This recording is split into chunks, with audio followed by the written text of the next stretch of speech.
Жыныстык ар кандай аппараттарды соцсеттерден реклама кылган, ушулардын аркасынан акча жеген, ушуларды саткан адамдар өтө көбөйүп аткан учуру да. Бул руханий жактан, физический жактан, дене жактан, бүт материалдык жактан жаштарыбызга өтө чоң зыяндарды алып келип атат.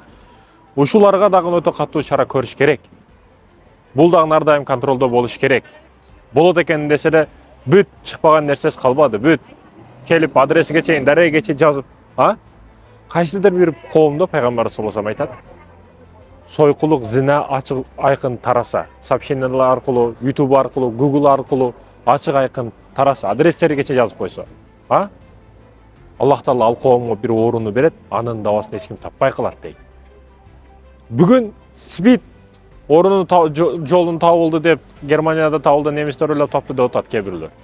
Табылганы менен андан да күчтүүрөөк вирусту жөнөтүп коет Аллах Таала.